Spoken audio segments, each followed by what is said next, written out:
কুরবান যখন শুরু হয় কিছু কিছু মানুষের পশুর প্রতি তখন মায়া কান্না শুরু হয় যে একদিনে এত পশু জবাই করা হলো, এটা তো পশুর প্রতি অবিচার, এটা তো পশুর প্রতি অবিচার করা হয়েছে, রক্ত নিয়ে খেলা করা হচ্ছে, এরকম কথা আসে। আবার এমনিও আসে না, এরা দলিল দেয়। কি দলিল দেয়? আল্লাহ রাব্বুল আলামিন যখন মানব জাতিকে মানব জাতিকে যখন তৈরি করার ইচ্ছা করলেন, ঠিক ওই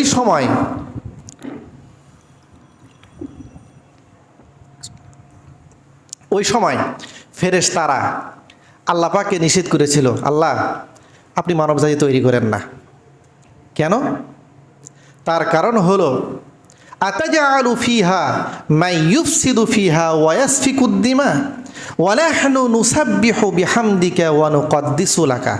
আমরা তো আপনার পবিত্রতা বর্ণনা করি, আমরা তো আপনার গুণকীর্তন করি, আপনি এমন জাতি তৈরি কেন করবেন যারা পৃথিবীর মধ্যে গিয়ে ফিতনা ফাসাদ সৃষ্টি করবে, আর কি করবে? ওয়া ইয়াসফিকুদ দিমা, এরা রক্তপাত ঘটাবে দুনিয়ার মধ্যে গিয়ে।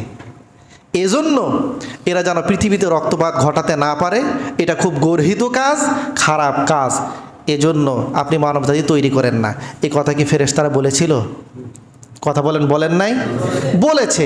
কোরআনুল কারীমের মধ্যে আল্লাহ তাআলা তাদের সে কথাটিকে নোট করে দিয়েছেন, উল্লেখ করে দিয়েছেন। এখন যে কাজ নিষিদ্ধ হলো, যে কাজের জন্য ফেরেশতারা আল্লাহর কাছে দরখাস্ত করলো মানবজাতি বানায়েন না, আর তারা পৃথিবীতে এসে প্রতি বছর বছর কুরবানির সময় আল্লাহর নামে উৎসর্গ করতে গিয়ে তারা এই পশু জবাই করলো, রক্ত নিয়ে হোলি খেলা খেললো, এটা কি কখনো ইবাদত হতে পারে? এইরকম যুক্তি দিছে। কথা বোঝেন নাই? কোরআনুল কারীম দিয়ে যুক্তি দিছে, যেই যুক্তি দিছে এই যুক্তি মনে হয় শয়তানও জানতো না। কিছু কিছু যুক্তি আছে যেই যুক্তি শয়তানও জানে না। আজকে তাফসির হবে ইনশাল্লাহ, পরবর্তীতে ঘোষণা করে দিব, তাফসিরের মধ্যেও আজকে আসবে। এই যে ব্যাখ্যাটা করলো, এই ব্যাখ্যা মনে হয় দুনিয়ার কোনো নবী রাসূল বোঝেন নাই, আল্লাহর নবী বোঝেন নাই। তাহলে নবীজি কুরবানি করলেন কেন? সাহাবাদেরকে কুরবানি করার জন্য বললেন কেন?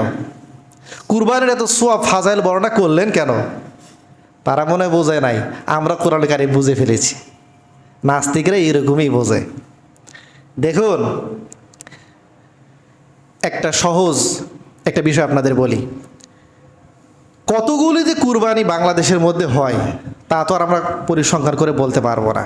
তবে সাধারণত যে জরিপটি দেখা যায়, প্রায় 1.5 কোটি মতো পশু কুরবানির দিনে কুরবানি হয়। কত? প্রায় কিছু কম বেশি। এখন লক্ষ্য করুন, এই যে এক পশু আমরা হত্যা করে ফেলি, মেরে ফেলি, জবাই করি, দুনিয়াতে এক পশু, মানুষ বাদ দিলাম, পশু এক পশু আর এক পশুরে খায় না? সাগরের মধ্যে, নদীর মধ্যে, পুকুরের মধ্যে, খাল বিলের মধ্যে ছোট ছোট মাছ আছে না? বড় বড় মাছ আছে না? বড় মাছগুলি কি খায়? ও তো ছোট মাছগুলিকে ধরে খায়, খায় না? এখন কি কখনো মাননীয় খাদ্যমন্ত্রী বাবু সাজনচন্দ্র মজুমদার বরাবর দরখাস্ত কেউ করেছে যে এক পশু, এক প্রাণী আর এক প্রাণীকে খেয়ে ফেললো, এটা তো খুব খারাপ কথা, পশু হত্যা করবে কেন? এরা তো না খেয়ে ক্ষুধার কারণে তারা ছোটো ছোটো মাছগুলোকে খেয়ে ফেলতেছে। সুতরাং আপনার কাছে আমাদের দরখাস্ত হলো, আপনি খাবারের ব্যবস্থা করুন যাতে করে বড় মাছগুলি ধরে ছোটো মাছকে আর না খায়, আর মাছের হত্যা যেন না হয়। করেছে কেউ? হ্যাঁ, কখনো করবে? তাহলে এরপরে বনের মধ্যে, জঙ্গলের মধ্যে পশু আছে না? হরিণ আছে, আরও কত সুন্দর সুন্দর পশু আছে, এগুলোকে খায় কি খায় না? বাঘে খায়, সিংহে খায়, এরপরে আরও হিংস্র প্রাণী যারা আছে একটা আরেকটাকে ধরে খাইয়ে ফালাই দেয়। এখন বন বিভাগ আর জলবায়ু পরিবর্তন মন্ত্রী তো মনে আপনাদের এখানকারই জনাব সাবের হোসেন চৌধুরী, তো ওনার বরাবর কি কখনো কেউ দরখাস্ত করেছে এ মর্মে যে বনের পশুগুলিকে, এই বড় পশু হিংস্রগুলি যারা সাধারণ পশুগুলি আছে তাদেরকে খেয়ে ফেলতেছে, এটা তো মারা যাওয়া, মৃত্যু তো অনেক কষ্টের কাজ, সুতরাং আপনার কাছে দরখাস্ত হলো এই মৃত্যু আপনি প্রতিরোধ করুন এবং তাদের যথাযথ খাবারের ব্যবস্থা করুন। করা হয়েছে? তো ওই পশু আর এক পশু ধরে খায়, আর মানুষ আশরাফুল মাখলুকাত পশু জবাই করে খাবে, সেই সময় প্রশ্ন আসে কেন? তা তো বুঝলাম না। এক। দ্বিতীয় আর একটি বিষয় হলো, লক্ষ্য করুন, এই যে মানুষ কুরবানির দিকে পশু কুরবানি করে, জবাই করে, প্রায় 1.5 কোটি মতো কাছাকাছি, কিছু কম বেশি। অন্যান্য দিন মানুষ আর কোনো কিছু খায় না, নাকি না খাইয়া থাকে সারা বছর? খায়। বাংলাদেশের মধ্যে আছে প্রায় 78,000 গ্রাম। প্রত্যেক গ্রামে গড়ে 232টি করে পরিবার বসবাস করে। তা বাদই দিলাম, শুধু মানুষ, এই যে গত আদমশুমারি আগে ছিল, এখন হয়েছে জনশুমারি। জনশুমারি অনুযায়ী মানুষের সংখ্যা কত বাংলাদেশে? প্রায় 17 কোটি, কিছু কম বেশি, তাই না? কিছু কম বেশি। এই যে 17 কোটি মানুষ, ছোট্ট মাছ থেকে শুরু করে গরু মোষ পর্যন্ত গড়ে একটা করে কি প্রাণী খায় না প্রতিদিন? ছোট মাছ যদি হয় 1 লক্ষ মাছ তো 5-10টা খাইয়া ফেলায়। তো গড়েও যদি একটা করে ধরা হয়, এই মাছগুলো মরতে মনে হয় কষ্ট হয় না? হাতির যেমন মরতে যেই রকম কষ্ট হয়, ছোট্ট পিঁপড়েগুলো মারা গেলেও ওই রকমই কষ্ট হয়। কারণ তার ছোট জান ওটাই তার কাছে কষ্ট, বড় জান বড়োর কাছে কষ্ট, কষ্ট সবারই হয়। তো আমরা যে সারা বছর খাই, প্রতিদিন এই 17 কোটি মানুষ গড়ে যদি একটা করেও প্রাণী ধরা হয়, তো 17 কোটি প্রাণী আমরা খাই। আর শাকসবজি যে আছে, এগুলোর জীবন যে আছে সেটা তো ভিন্ন কথা, বাদই দিলাম। যেগুলো জীবন বুঝি, মাছ থেকে গরু পর্যন্ত, এগুলোই ধরলাম। তো প্রতিদিন যদি এই পরিমাণ খাওয়া হয়, তাহলে বছরে কতগুলো খাওয়া হয়? এ তো হিসাব করে এখন বলা যাবে না। তাহলে প্রতিদিন খেলাম, সারা বছর খেলাম, মাসের পর মাস খেলাম, সপ্তাহের পরে সপ্তাহ খেলাম, ওই সময় আর কোনো মায়া কান্না আসে না। কুরবানির দিন মায়া তো চলে আসে কেন? মাত্র 1.5 কোটি জবাই হওয়ার কারণে। এটা কোন কথা? এটা লক্ষণ ভালো না।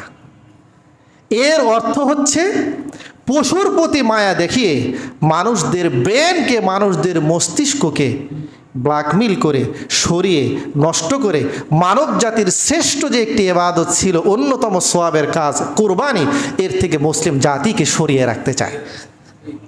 এটা হচ্ছে ষড়যন্ত্র। এটি করে কারা? এটি করে হলো সেই শ্রেণীর লোকেরা যারা মানুষের অন্তর্ভুক্ত থাকতে চায় না। মানব জাতি থেকে জন্মগ্রহণ করলো, কিন্তু জন্মগ্রহণ করার পরে মা ডাকে কাকে? গরুকে। তাহলে যারা মানব হওয়ার পরও মা ডাকলো গরুকে, এরা কি মানুষের জাত নাকি গরুর জাত? এজন্য এদের কথায় কান দিবেন না। হ্যাঁ, এতটুকু তো নিশ্চিত কথা যে জবেহ ব্যতীত কুরবানির জন্য যতটুকু প্রয়োজন কষ্ট হওয়ার, এটা হওয়া ছাড়া অন্যান্য কোনো পদ্ধতিতে তো কুরবানির পশুকে, কেন সাধারণ পশুকেও কষ্ট দেওয়া, এটা তো ইসলামে জায়েজ নেই।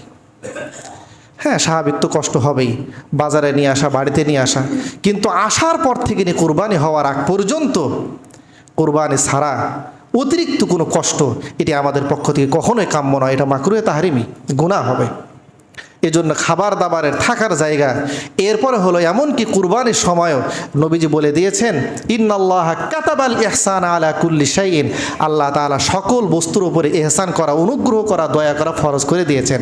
এখন যখন জবাই করব, ফাইদা কতালতুমুল কিতলাতা যাবাহতুমুজ যাবিহাতা, কোনো প্রাণী যখন হত্যা করবে তখন ফালইউহিদ্দা আহাদুকুম শাফরাতাহু ওয়াল ইউরিহ যাবিহাতাহু, তোমার তরবারিকে, ছুরিকে তুমি ধারালো করে নাও, যাতে করে তোমার পশুর কষ্টটা কম হয়।